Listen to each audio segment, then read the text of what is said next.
My name is Mason. I'm 28 years old. And my own father looked me straight in the eye and told me he'd spent my entire life savings on someone he considered better than me. Before I tell you how my grandmother's next words would shatter my family's web of lies and change the course of my life forever, do me a favor and let me know where you're watching from in the comments below. It helps to know I'm not alone in this. The silence in the dining room was a physical thing. You could feel it pressing on your skin, sinking into your bones. It wasn't an empty silence.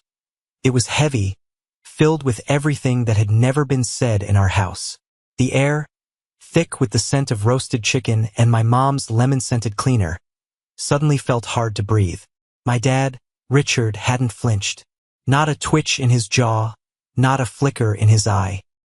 He just held my gaze from across the polished mahogany table, his fork resting beside a perfectly cut piece of meat. "We spent your savings on someone better," he repeated, his voice as calm and level as if he were discussing the weather. The words hung there, obscene in their simplicity. My fork, halfway to my mouth, stopped. I could feel the heat rising in my face, the frantic thumping of my own heart against my ribs. I looked around the table. My mom, Helen, was suddenly fascinated by a non-existent speck of dust on her water glass. My younger brother, Leo, froze mid-chew, his eyes wide, a deer caught in the headlights. And my grandmother, Eleanor, who had been quiet all evening, slowly placed her knife and fork down, the silver making a soft, deliberate clink against the fine china. The sound cut through the tension like a razor. My own voice, when it finally came out, was barely a whisper, a single, ragged breath. "Better than me?" My dad sighed, a small, irritated puff of air, as if my question was a minor inconvenience. "Your brother needed the support, Mason. You didn't. It's simple. Simple." He used the word simple to describe gutting my future. He used it to justify a betrayal so deep it felt like it was rewriting my past. All those years of working 2 jobs, of skipping nights out with friends to pick up an extra shift, of meticulously tucking away every spare dollar. All of it dismissed as if it were nothing. But it wasn't my dad's coldness that broke the spell. It was the sound of my grandmother's chair scraping against the hardwood floor. It was an abrupt, jarring noise in the suffocating quiet. She stood up, slowly, but with a presence that seemed to suck all the air out of the room. At 75, she wasn't tall, but right then, she towered over all of us. Her face, usually lined with soft wrinkles of kindness, had hardened into granite. Her eyes, fixed on her son, were chips of ice.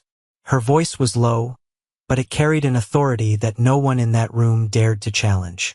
"Richard," she said, each word a perfectly formed stone. "Name that someone." Her gaze didn't waver. "Right now."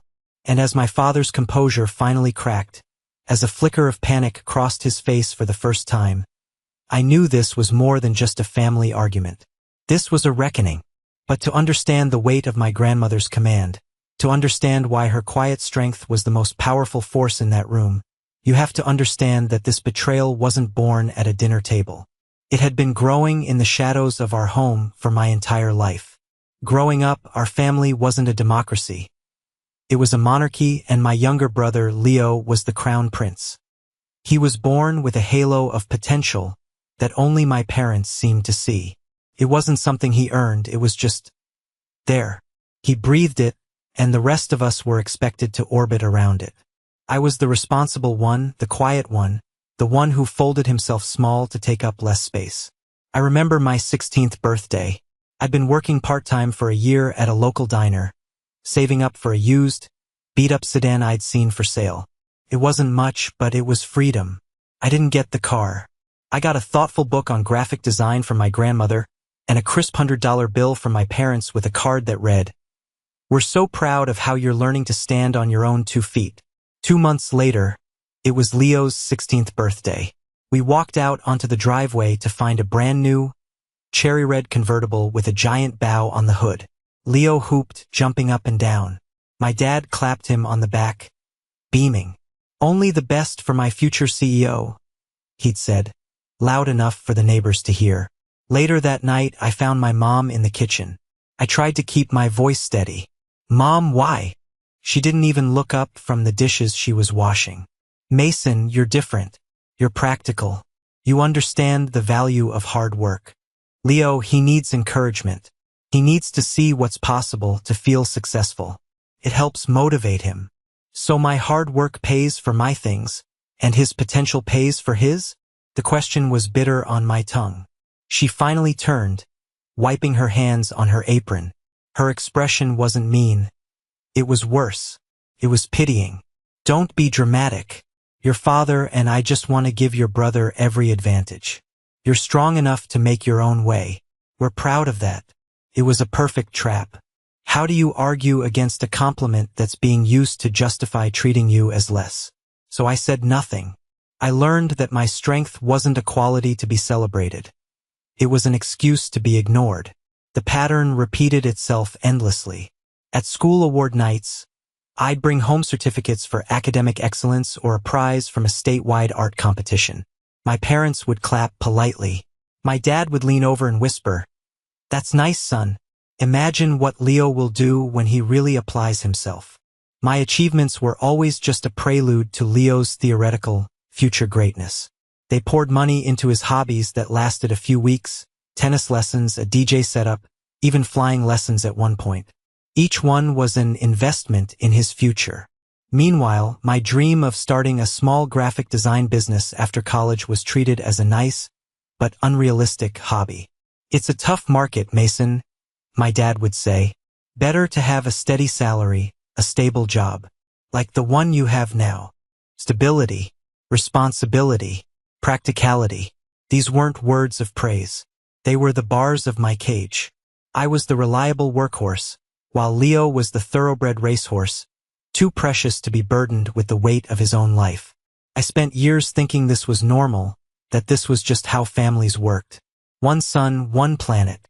I didn't realize I wasn't a planet. I was just the fuel being shoveled into the furnace to keep the sun burning bright. The diner was my first real taste of independence. The smell of stale coffee, sizzling bacon, and bleach became the smell of freedom. I was 15, and every dollar I earned felt like a small, solid piece of a life I was building for myself, separate from the one that had been assigned to me at home. I started with a weekend shift, then picked up evenings after school. My hands were perpetually calloused and smelled faintly of grease, but my wallet was getting heavier. I wasn't just saving for a car anymore. I was saving for a future where I didn't have to ask for anything, where I could pay for my own college supplies, maybe even contribute to a decent college fund so I wouldn't be saddled with crippling debt. A future where my success was measured by my own efforts, not by how much support I didn't need. When I turned 18 and was about to head off to community college, I had a decent amount saved up. It was sitting in a simple checking account, and I knew I needed to do something smarter with it.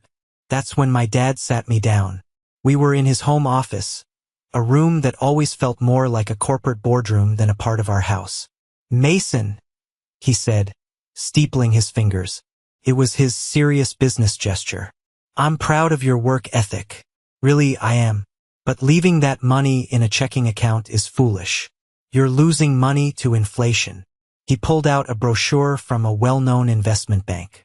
"I have a relationship with these people. We can open a proper savings and investment account for you. It'll be linked to my primary account, which makes managing it easier, and I can help guide your investments. We'll get you a much better return. Think of it as a starter portfolio." I hesitated. Part of me, the part that had built this nest egg in secret, wanted to keep it separate, to keep it mine. But another part of me, the part that still craved his approval, was flattered. My dad, who usually only talked business with Leo, was offering to help me. Felt like a promotion. Felt like he was finally seeing me as an adult. "It will still be my account, right? My name on it?" I asked. "Of course," he said, smiling a rare, genuine-looking smile. "It's your money, your hard work. I'm just here to help it grow. This is what families do, son. We protect each other's futures." I believed him. I handed over my trust as easily as I handed over my account details. Over the next few years, I funneled everything into that account. The paychecks from my college job doing graphic design for the student union. The money from freelance gigs I took on late at night. Every birthday check from my grandmother. I'd get statements in the mail showing steady growth. It became my point of pride, my secret fortress. By the time I was 28, working as a junior designer at a mid-sized firm in the city, that account was supposed to be my launchpad. It was more than a safety net.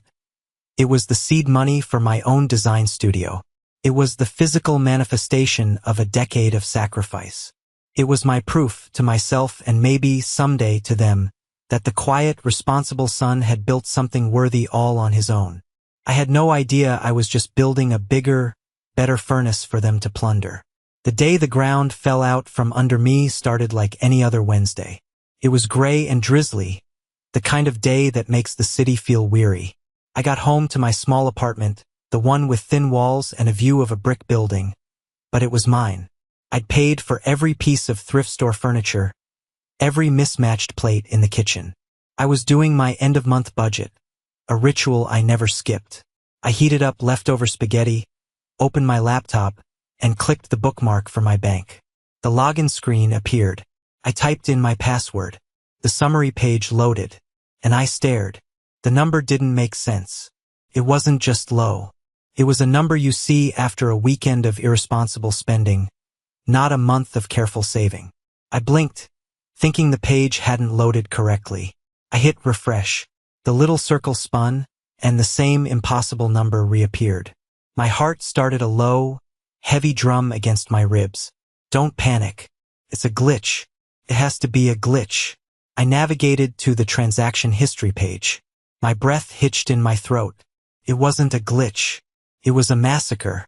There were withdrawals, transfers, payments I had never made to names I didn't recognize. Not one or two. A long, devastating list of them stretching back months. They were clever, I had to give them that. The amounts were varied, spaced out over time. Small enough not to trigger an immediate alert, but consistent enough to drain a decade of work down to almost nothing. It was like a slow, silent bleed. Someone had been carefully, methodically draining my lifeblood, counting on the fact that I was too busy, too trusting to notice. My spaghetti was cold. My hands were shaking. I grabbed my phone, my thumb hovering over my dad's contact. He managed the account. He would know what this was. Maybe it was a mistake. A tax payment I'd forgotten about, an investment that went south. There had to be a logical explanation. I dialed the number for the bank first. I got a polite customer service representative who put me on hold for 10 minutes. When she came back, her voice was professionally vague. "Sir, I can't discuss the specifics of the transfers, but I can confirm they were all authorized from the primary linked account." The primary account? My dad's. "I can't confirm the name, sir. But yes, all transactions were initiated by the primary account holder. There have been no security breaches." The line went quiet. No security breach. That meant the call was coming from inside the house. I hung up the phone, the plastic feeling slick and cold in my palm. I thought about the account manager my dad had set me up with, a man named Mr. Henderson. I called his direct line. He sounded flustered. "Mason, good to hear from you," he said, his voice a little too loud. "Everything okay?" "No, Mr. Henderson, it's not. My account is nearly empty. There are thousands of dollars missing." There was a pause. I could hear him shuffling papers. "Ah, yes. Well, your father, Richard, handled those transfers. They were all processed correctly. Family portfolio adjustments, I believe he called them. Family portfolio adjustments." The sterile, corporate phrase made my stomach turn. This wasn't an adjustment. This was theft. And the person holding the gun was my own father. That Saturday, I drove the 2 hours to my parents' house. The entire way, I rehearsed what I was going to say. I practiced being calm, being firm. I told myself I would not raise my voice. I would not make accusations. I would simply present the facts and ask for an explanation. I was still clinging to a sliver of hope that this was all a terrible, elaborate misunderstanding. The hope died the moment I walked through the door. The house was filled with the familiar scent of my mom's pot roast. But something was different. There was a buzz in the air, an excitement that rarely had anything to do with me. I found the source in the living room. Leo was sitting on the floor, surrounded by sleek, brand-new boxes. In his lap was a state-of-the-art digital drawing tablet, the kind professional designers dream of. Beside him was a powerful new laptop and a set of noise-canceling headphones. It was thousands of dollars worth of equipment. "Wow," I said, my voice tight. "Looks like Christmas came early." Leo didn't even look up. He was too busy running a stylus across the tablet screen. "Yeah, it's pretty sweet. Dad said it was time I had a professional setup for my business classes. Said you need to spend money to make money, you know?" My chest felt like it was in a vice. My savings, my decade of work, sitting right there on the living room floor, being treated like a shiny new toy. My mom came in from the kitchen, wiping her hands on a dish towel. "Mason, you're here. Isn't it wonderful? Leo is finally getting serious about his future." She beamed at Leo with a look of pure adoration. "He's getting serious? Mom, I've been working in this field for 6 years. I built my career from nothing." She waved a dismissive hand, as if shooing away a fly. "Oh, honey, that was your choice. And you've done so well for yourself. You're stable. Leo needs a little push, a little investment to get him started." The condescension was suffocating. My stability wasn't an achievement. It was a reason to be dismissed. Later, after dinner, Leo disappeared into his room to play with his new gadgets. My mom was upstairs. I found my dad in his office, reading the Wall Street Journal. The moment of confrontation I had rehearsed all day was finally here. I stood in the doorway, my bank statements clutched in my hand. "Dad, we need to talk." He lowered his paper, looking at me over the top of his reading glasses. "What is it, Mason?" "It's about my savings account," I said, my voice shaking slightly despite my best efforts. "There's money missing. A lot of it." He didn't blink. He showed no surprise, no concern. Nothing. He just folded his newspaper, set it down with unnerving precision, and looked at me. "We didn't think you'd notice so soon," he said. The casual cruelty of that sentence stole my breath. You used it?" "We did," he said, his tone matter of fact. "We used it for your brother. He's at a critical point in his life. He needs these tools, these opportunities. Things you never needed." "I never needed opportunities?" I asked, incredulous. "I made my own." "Exactly," he replied, as if I had just proven his point. "You're fine. You're self-sufficient. Leo's future requires more support, more capital." It was a simple business decision. We reallocated family assets to where they would generate the best return. My life's work, my future, reduced to family assets. I wasn't his son. I was a line item on a balance sheet. And in his cold, calculating eyes, I had been liquidated. I stood there in the doorway of his office, reeling. The room, with its dark wood and leather-bound books, suddenly felt like a cage. My father had already picked up his newspaper, a clear dismissal. The conversation in his mind was over. He had made a business decision, and I was expected to accept it. But something he said, or rather, something about the way he said it, snagged in my mind. "We didn't think you'd notice so soon." It implied a longer game. It implied this wasn't the end of it. Couldn't sleep that night. I lay in the bed of my childhood room, staring at the ceiling, every cold word from my father replaying in my head. The house was quiet. Too quiet. Around 2 a.m., driven by an instinct I couldn't explain, I crept downstairs. The office door was slightly ajar. A single desk lamp cast a pale yellow glow across the room. My father was a man of habit. He kept all important financial documents in the bottom right-hand drawer of his mahogany desk. I had seen him go into it 1,000 times. My heart hammered against my ribs as I pulled the drawer open. It slid out with a soft, well-oiled sound. On top were neat stacks of bills and investment reports. But underneath them, tucked away at the back, was a plain manila folder. It had my name on it, Mason Carter. My hand trembled as I lifted it out. This was it. This had to be the statements from my account, the ones he was hiding from me.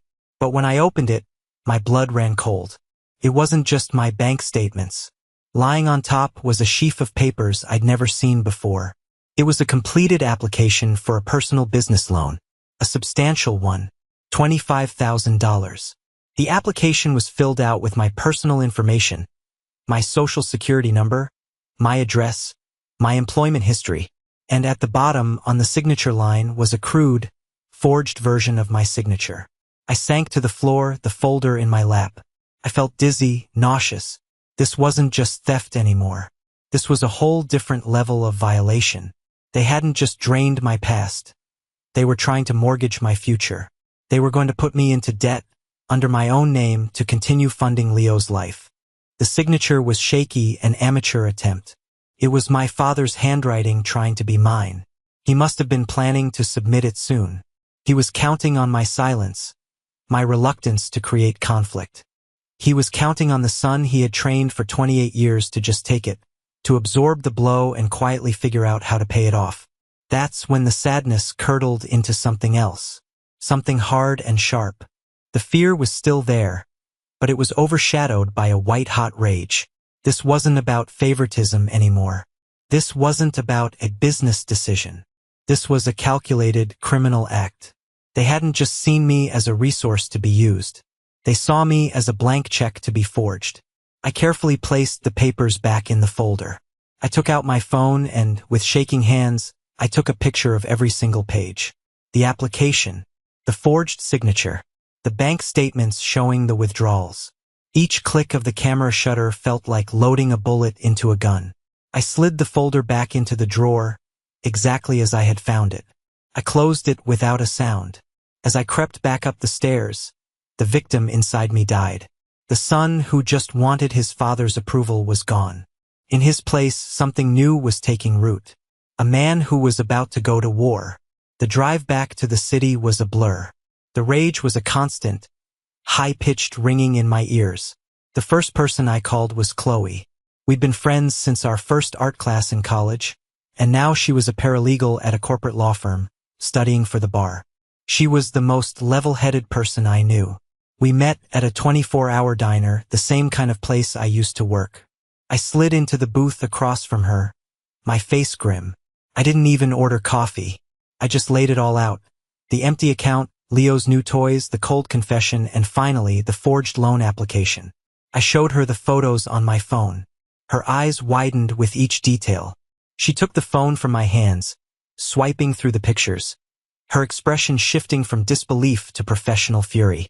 "Mason," she said, her voice low and serious. "This isn't a family drama anymore. This is grand larceny and identity theft. What your father is doing is a felony. Several felonies, actually." She pushed the phone back across the table. "You could send him to prison for this." The word prison hung in the air.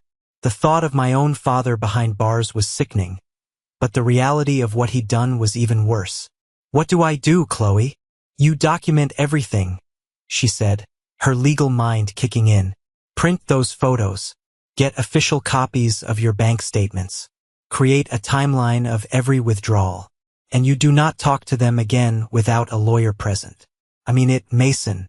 They see you as an ATM, not a person. You need to protect yourself." Her words were a bucket of ice water, shocking but clarifying. I left the diner with a grim sense of purpose. But old habits die hard. On the way home, my phone rang. It was my Aunt Carol, my mom's sister. "Mason, honey, your mother called me. She's so worried about you," she began, her voice dripping with syrupy concern. "She said you were upset about some financial arrangements." I was vague. "Something like that." "Listen," she said, sighing dramatically. "I know it seems unfair, but you have to try and see the bigger picture. Your parents have so much pressure on them with Leo. He's just different. He needs more help. You've always been the strong one. Sometimes the strong ones have to carry a little more of the weight for the good of the family. Don't let a little thing like money break you all apart. A little thing like money, my entire life's work. A forged loan that could ruin my credit for years." She was feeding me the same poison my parents did, just with a sweeter coating. She was the enabler, the one who validated their twisted logic. "Thanks for the advice, Aunt Carol," I said, my voice cold. "I have to go." I hung up before she could reply. The conversation, as manipulative as it was, did one good thing. It solidified my resolve. My family wasn't just my parents and my brother. It was an entire ecosystem built to support one person at the expense of another. And I was done being the foundation they stood on. Chloe was right. I needed to protect myself. But I knew I needed more than just a lawyer. I needed an ally. Someone from inside their world. Someone they would have to listen to. And there was only one person who fit that description. My grandmother. My grandmother Eleanor's house was on the other side of the city. A quiet little brick home with a garden she tended to with meticulous care. It always smelled of old books, Earl Grey tea, and potting soil. It was the one place in my life that had always felt like a sanctuary. I called her before I went, my voice tight. "Grandma, can I come over? There's something important I need to talk to you about." She didn't ask questions. She just said, "The kettle's on, dear. Come whenever you're ready." When she opened the door, she took one look at my face and her warm smile faded into a look of concern. She ushered me inside, guiding me to the worn armchair in her living room. She handed me a cup of tea, her touch gentle on my trembling hands. "All right, Mason," she said, sitting opposite me. "Tell me everything. From the beginning." And I did. For the first time, I let the dam break. I told her about the years of feeling invisible, about the birthdays, the awards, the constant, casual dismissals. I told her about my dream of starting my own studio, and the savings I had worked so hard to build. Then, my voice cracking, I told her about the empty account, my father's chilling confession, and the final, unthinkable betrayal of the forged loan application.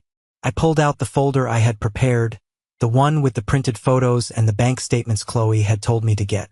I laid them out on the coffee table between us. She didn't interrupt me once. She just listened, her gaze fixed on my face.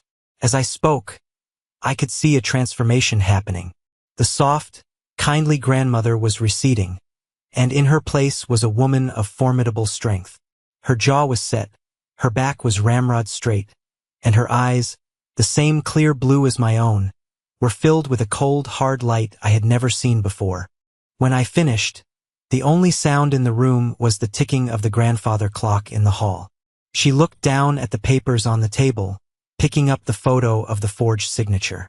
She stared at it for a long moment. "My son did this," she said. It wasn't a question. It was a statement of grim fact. She looked back up at me, and in her eyes, I saw not pity, but a profound, validating anger. "You have been far too patient for far too long, Mason," she said, her voice quiet but ringing with conviction. "They mistook your strength for weakness, your silence for acceptance. That ends now." She reached across the table and put her hand over mine. Her hand was small and wrinkled, but it felt as strong as steel. "You are not a resource to be exploited," she said, her eyes locking with mine. "You are my grandson. And nobody does this to my grandson. We are going to get you your justice. And we are going to do it in a way they will never forget." In that moment, I knew I wasn't fighting alone anymore. I had a queen on my side of the chessboard. The next hour in my grandmother's living room was a masterclass in strategy. The grief and anger were still there, but now they were being channeled, refined into a clear plan of action. "Confronting your father alone is pointless," Eleanor stated, her voice crisp and businesslike. "He'll bully you, your mother will cry, and they'll manipulate you into feeling guilty. We need a different venue, one where they can't control the narrative." That's when she proposed the idea of a family dinner. "I'll call your mother and say I'm in town and would love for everyone to get together. She won't be able to refuse. It will be on their turf, which will make them feel confident." Overconfident. She looked at the pile of evidence on the table. "This is your ammunition, but you can't fire it all at once. You wait. You let your father make his move. He's arrogant. He'll try to control the situation, to justify himself in front of me. Let him. She mapped it out like a general planning a battle. She told me to arrive on time, not early. To be polite but distant. To keep the folder in my bag until the perfect moment. "He will bring it up," she said with absolute certainty. "His ego won't let him ignore the tension. He'll want to address it on his terms, to make you look like the ungrateful one. When he does, you will answer him with one simple question. The one you asked him in his office. And then you will be silent. And you will let me handle the rest." As we talked, I saw a side of her I never knew existed. This wasn't just my sweet old grandma. This was a sharp, strategic thinker. She mentioned my grandfather, who had passed away years ago. "Your grandfather built his construction business from the ground up," she said, a flicker of pride in her eyes. "I was his bookkeeper, his partner, his silent board member for 40 years. I learned a thing or two about dealing with bullies in suits. And your father, for all his bluster, is just a bully in a sweater vest." She paused, looking at me intently. "There's one more thing you must remember, Mason. Your father's greatest weakness is that he underestimates what he can't control. He thinks he controls the money, the family, you. He has no idea that some things are beyond his grasp." Her words were cryptic, but they were filled with a confidence that was contagious. I left her house that evening feeling transformed. The fear and confusion had been replaced by a cold, clear sense of purpose. I wasn't just a victim walking into a confrontation. I was a soldier, armed with the truth and following a plan laid out by the smartest general I knew. I went home and organized the papers into a clean, professional-looking binder. I was ready. I walked into my parents' house exactly at 7 o'clock. The air was thick with a forced cheerfulness that was almost more suffocating than the silence I'd left behind last time. My mother, Helen, rushed forward to hug me, her movements too quick, too jerky.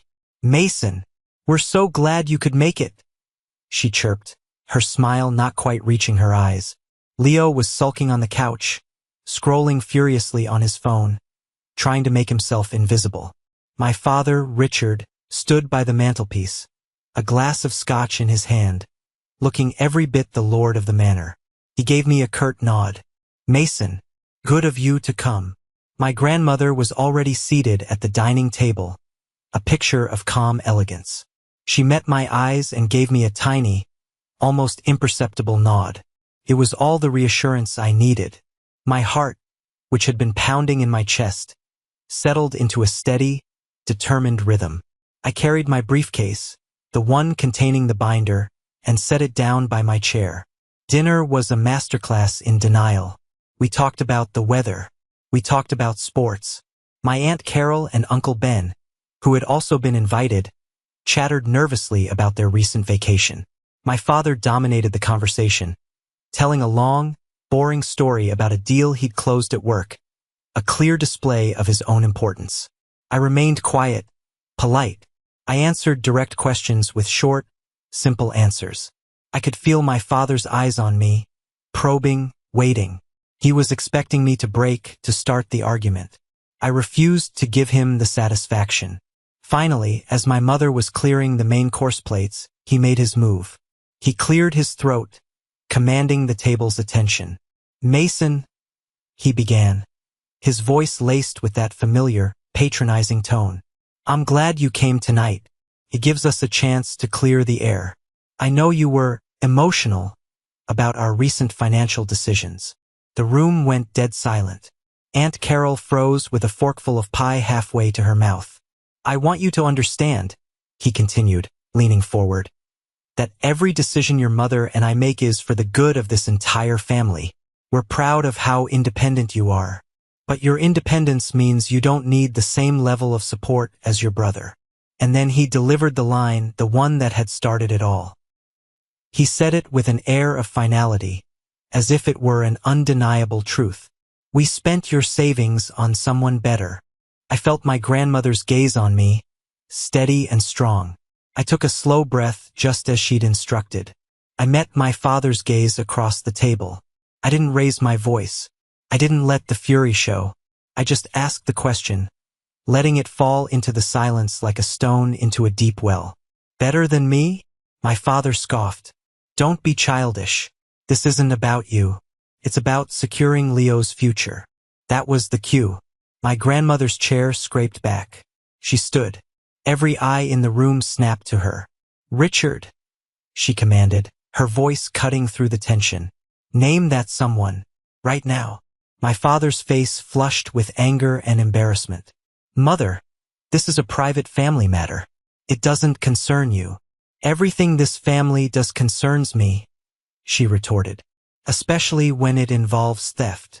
Before my father could explode, I reached down, opened my briefcase, and pulled out the binder. My hands were perfectly steady.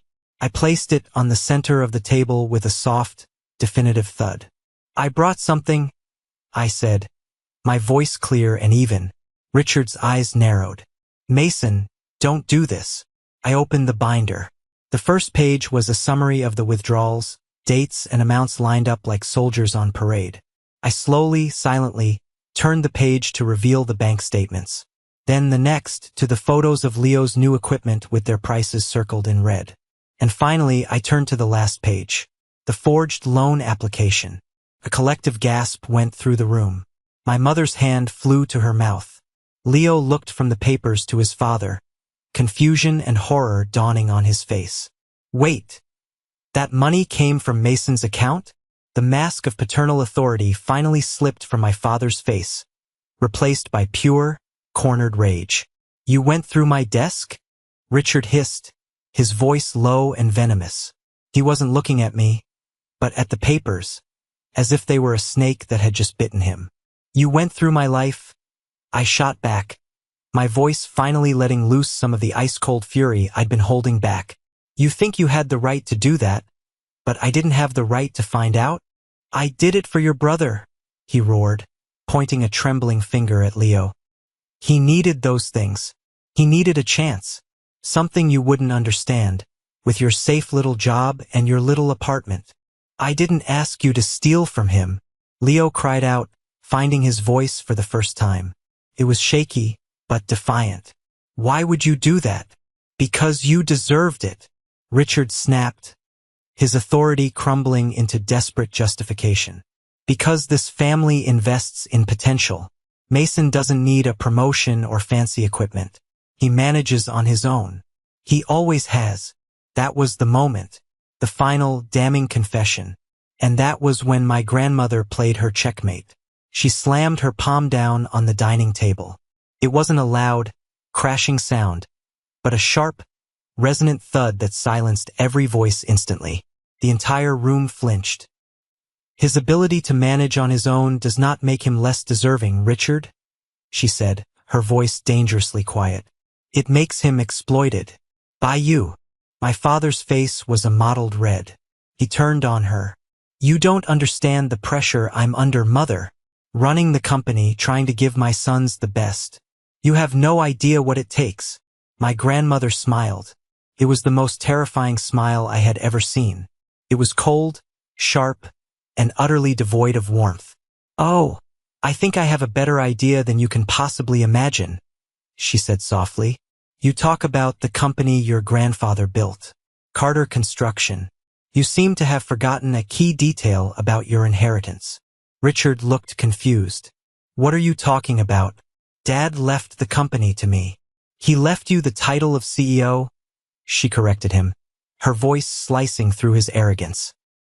He left you the corner office and the day-to-day responsibilities. But he knew you were reckless. He knew you were arrogant. She paused, letting the words sink in, savoring the moment. So, in his will, he left the controlling interest, 60% of the company's shares, to me. The world stopped. Richard stared at her, his mouth hanging open.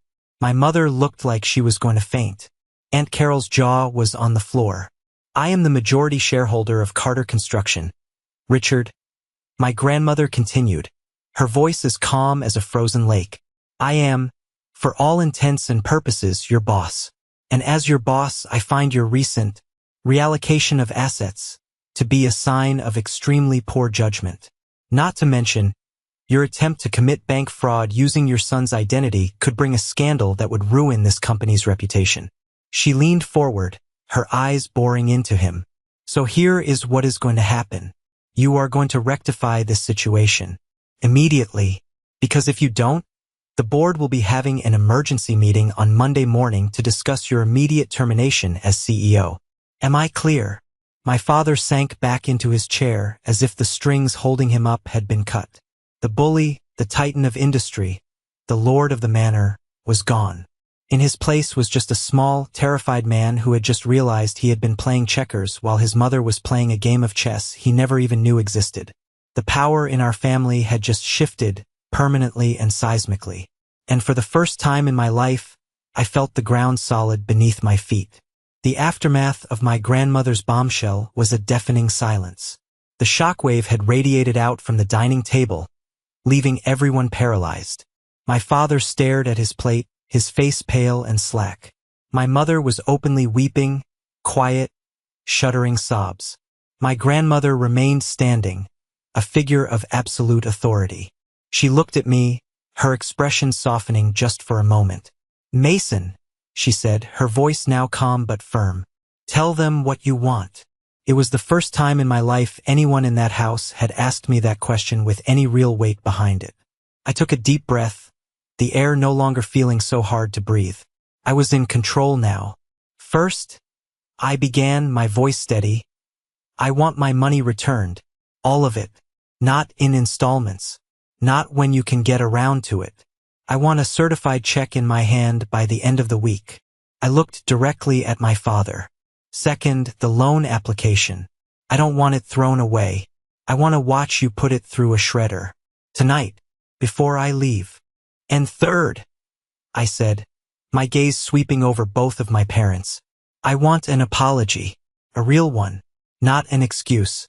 Not a justification. I want to hear you say you were wrong." My father flinched but didn't look up. It was my mother who spoke, her voice thick with tears. "Mason, we don't have that kind of money just sitting around. To pay it all back at once. Then you'll adjust." My grandmother cut in, her voice like ice. "Sell the new car in the driveway. Cancel your country club membership. Figure it out. Because the alternative, as I'm sure Mason's lawyer would be happy to explain, involves courtrooms and consequences that are far more expensive." The word lawyer hung in the air, another nail in the coffin of their defiance. My father finally looked up. The anger was gone, replaced by a hollow, defeated look. "Fine," he croaked, his voice raspy. "Fine. You'll have your money." He swallowed hard. "And the loan papers, I'll get the shredder." He pushed himself up from the table, his movements slow and heavy, like an old man. He looked 10 years older than he had an hour ago. He walked over to his office without another word. We all listened to the whirring sound of the small office shredder, methodically destroying the evidence of his final betrayal. He came back a few minutes later and stood there, empty-handed. He wouldn't meet my eyes. "We're sorry," he muttered, the words tasting like ash in his mouth. It wasn't the heartfelt apology I might have once dreamed of. It was the forced confession of a defeated man. But in that moment it was enough. It was an admission of guilt. It was a surrender. I stood up and closed my binder. I put it back in my briefcase. "I'm going home now," I said to the room at large. No one tried to stop me. My mother was still crying. Leo was staring at his hands. My grandmother gave me a proud, sad smile. As I walked out the front door, leaving the wreckage of my old life behind me, it didn't feel like an ending. Felt like a beginning. This is the moment that changed everything, the moment I finally took back control of my own life. Thank you for sticking with me this far. You guys are incredible. If you're still here, please do me a huge favor and like this video and drop a 1 in the comments below, just so I know you made it here with me. It doesn't just help more people find this story. It lets me know that my experiences mean something to someone out there. Your support is genuinely the biggest motivation for me to keep sharing the rest of this journey. I had my hand on the doorknob when a voice called my name. "Mason, wait." I turned. It was Leo. He had followed me into the hallway, his face pale and miserable. His eyes were red-rimmed. The usual swagger he carried himself with was completely gone. He just looked like a scared kid. "I'm so sorry," he whispered, his voice cracking. "I swear, I had no idea. I thought Dad was just helping me out with money from the business. I never would have taken it if I knew it was yours." I looked at him, the brother I had spent my life resenting. And for the first time, I didn't see the golden child. I saw another victim of our father's manipulations. "Why, Leo?" I asked, my voice softer than I intended. "Why did you need that much money? It wasn't just for a tablet and a laptop, was it?" He shook his head, looking down at his shoes. "No," he admitted, his voice barely audible. "I screwed up. I got into online sports betting. Thought I was smart. I lost. I lost big. I owed some pretty serious people a lot of money." The confession hung between us. It didn't excuse anything, but it explained a lot. The pressure, the desperation. "I told Dad," he continued, finally looking up at me, his eyes pleading. "I was terrified. He went ballistic. But then he calmed down and said he had a solution. He said there were family funds we could use.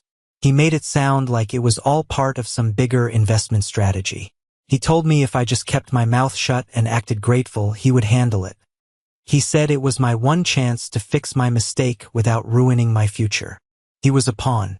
My father hadn't just used my money to bail out his favorite son.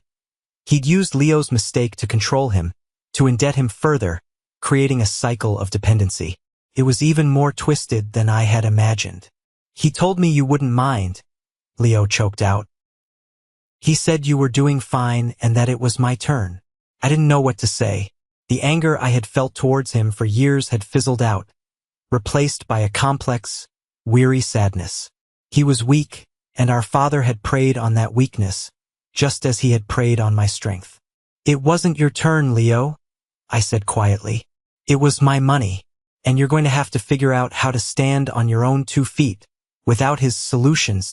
He nodded, wiping his eyes. "I know. I'm going to pay you back. Even if it takes me the rest of my life." It was the first real, honest conversation we'd had in over a decade. It didn't fix the years of distance between us, but it was a start. It was a crack in the facade of the perfect golden child, revealing the flawed, frightened person underneath.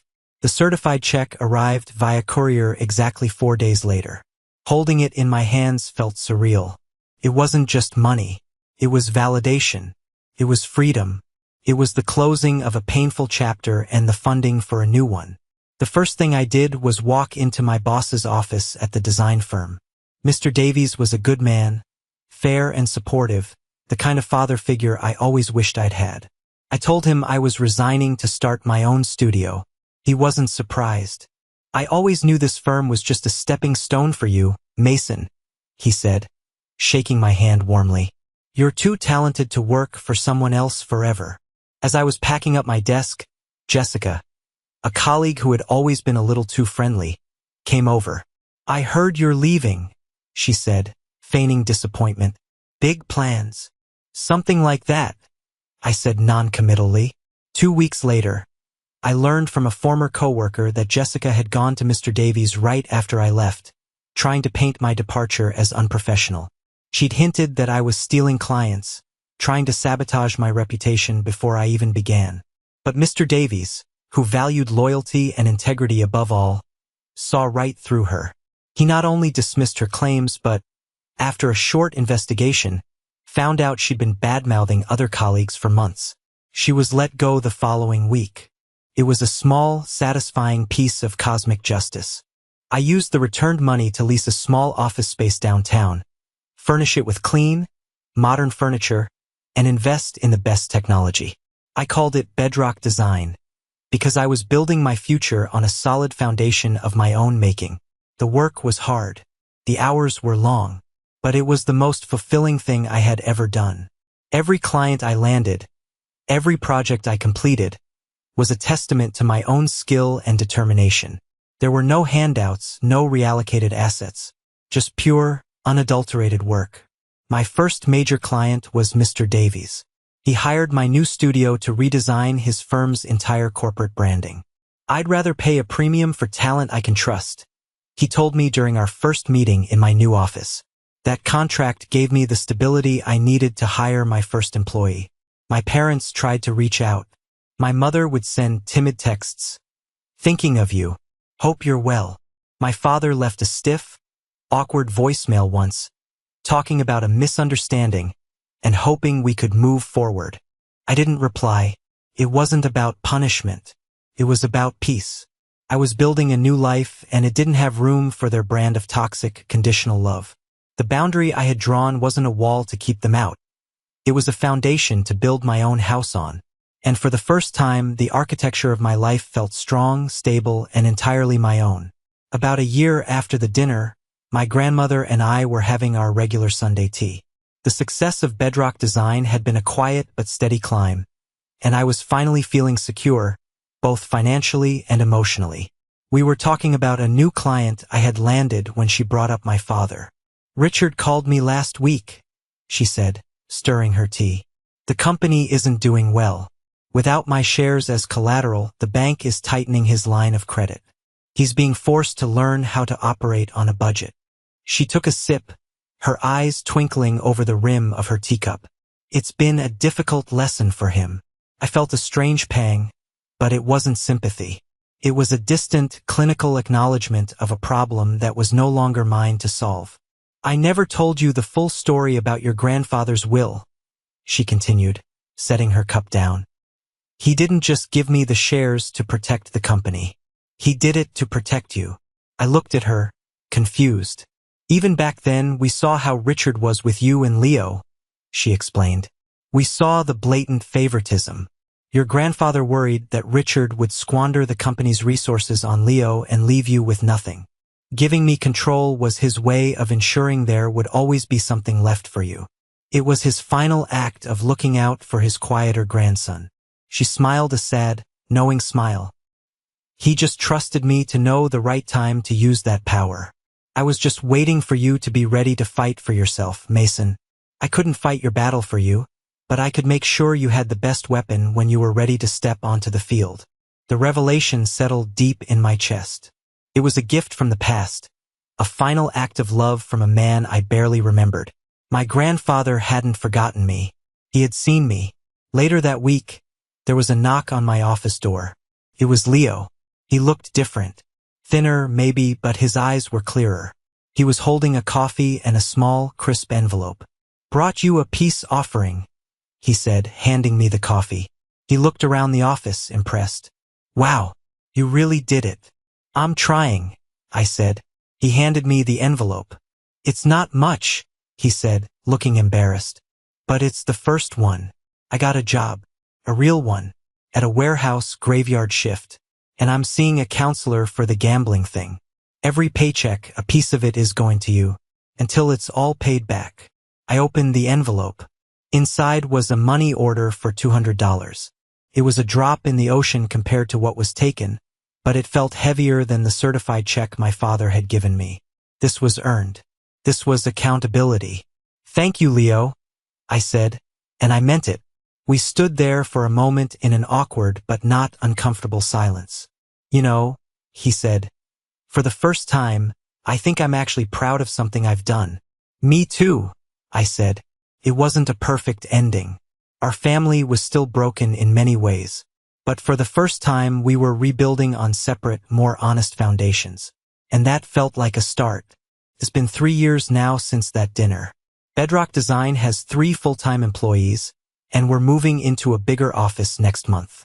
I'm not rich, but I pay my bills, I love the work I do, and I sleep soundly at night. I see my grandmother every week. Our bond, forged in the fire of that conflict, is the strongest relationship I have. She's my mentor, my confidant, and my biggest cheerleader. My relationship with my parents is distant, civil. We see each other at holidays. The conversations are superficial, careful. They never mention the money. They never talk about what happened. They act as if it was all a bad dream. But it wasn't. It was an awakening.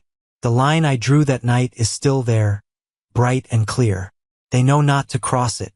The power dynamic has been permanently rewired. Leo is still paying me back every single month. The envelopes keep coming. He's a different person now, humbled, harder working, more thoughtful. We talk sometimes. We're not the close brothers I see in movies, but we're not strangers anymore. We're just two men trying to make their own way in the world, finally free from the roles our parents cast for us. Sometimes, I stand here in my office, looking out at the city lights, and I think about the boy who used to make himself small to keep the peace. I think about how silence can be a poison, how keeping the peace can sometimes just mean letting yourself be slowly erased. Breaking my silence was the hardest thing I've ever had to do. It cost me the family I thought I had, but it gave me the life I was always meant to live. It taught me that your value isn't determined by how much others are willing to invest in you, but by how much you're willing to invest in yourself. And it taught me that a real family isn't the one that drains you dry and tells you to be grateful. It's the one that hands you a weapon and trusts you to fight your own battles, knowing they'll be standing right behind you when the dust settles. Your real inheritance isn't money or a title. It's the strength to define your own worth. Thank you so much for listening to my story. I truly appreciate you spending this time with me. I hope this story resonated with you in some way. Have you ever been in a situation where you had to stand up to the very people who were supposed to protect you?